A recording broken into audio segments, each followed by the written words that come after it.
Hey everyone, Nico Carver here, nebulaphotos.com. This is another installment of 5-Minute Fridays, where every Friday I just do a short video on something that's on my mind. And this week I'm going to do a rundown of 3 apps that are useful, I think, for astrophotographers. So let's just go ahead and jump in. All of these are available, I think, on Android and iOS. I'm going to start with PhotoPills, which is a $10 app.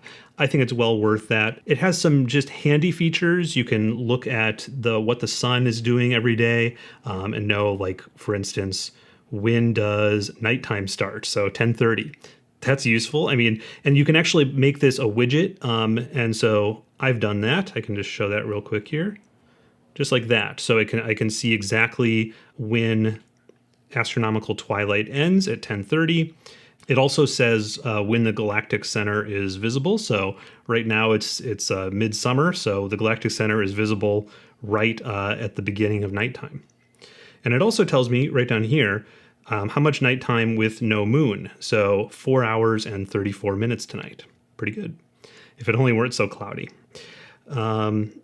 Okay, other than just that, I mean, that alone, just making it so easy, making it widgetable, I think I'd pay $10 for that, but it has way more than that. It, of course, has really great planning features, and I'm not going to be able to show in a 5-minute video, but the one that I do want to just mention really quickly here, because I use it so much, is the Spot Stars. This has a camera database, and you can also put in any lens focal length, and then it can tell you the 500 rule versus the NPF rule. And not only that, it has the super strict NPF rule and also the less strict one. And so what I do is, if it's a single exposure kind of thing, like a single exposure Milky Way or Aurora, I use the default NPF rule, which is telling me 13 seconds with a 14mm lens and a Canon 60D. If I'm planning to stack 100 or 200 pictures, then I use the accurate NPF rule. And again, this is for untracked astrophotography, which is something that I'm really into and have a bunch of videos about. Okay, this is quick, I realize, but we're just going to go ahead and move right along here to Sky Safari. And Sky Safari is my favorite planetarium app. It comes in different flavors depending on how much you want to pay. I've paid for the most expensive one, called the Pro version. For me, it's worth it. You can look at sort of the feature list and decide what's worth it to you. I will say that you might want to wait for a sale, because they often have really good sales on the Sky Safari apps. Like around the holidays, I think they go for up to like 40 or 50% off. Okay, so how do I use this? This already knows my location because it pulls it down from the GPS on my phone. And so then I can just say, okay, I know nighttime starts at 10:30 because that's what PhotoPills told me. And now I can look at anything here in Cygnus and Cepheus, which is where I'm planning to shoot. And so I can see with my Rokinon 135 and my Canon 60D, that's how the elephant trunk is set up.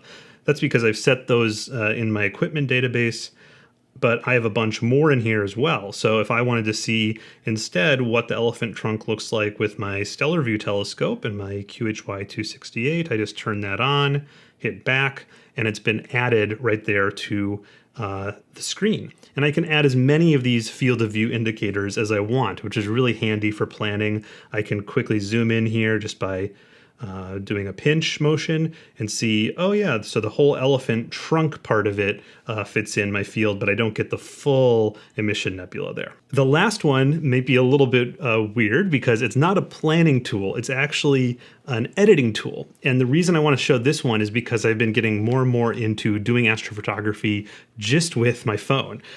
So like Milky Way shooting with my phone.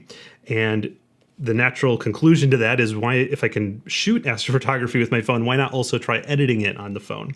And so Snapseed is my favorite so far.